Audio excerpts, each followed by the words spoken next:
I'm a recent graduate who's now got one of these Goldman Mackenzie style jobs, and the time that was particularly challenging for me, and I know for a fact from speaking to my peers quite openly about mental health, it's been very difficult for them, is the time before getting that job. So I'm wondering, as a university, does the pastoral care end on the day of graduation, and what is being done to support the people who can be really isolated before they do start work?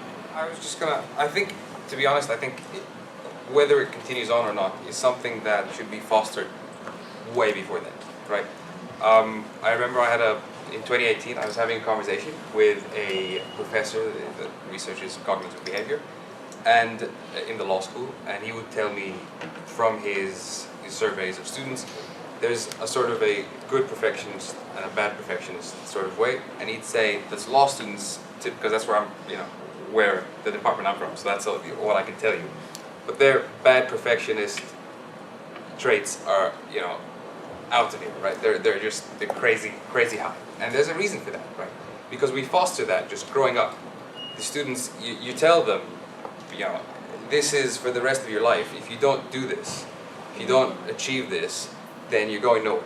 I personally, as a peer supporter, I'd get exam time. I'd get a call after midnight. A friend of mine telling me, I'm going to flunk this exam, and if I do, my career's over, right?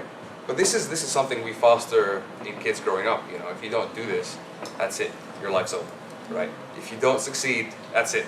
There's no second chance. And I think when you reach that level and you graduate, you wouldn't need necessarily to have that pastoral care continue. You could, right? But you wouldn't need it, because now you have a culture from the bottom up growing, saying, you know what, it's not about just pure competition between people.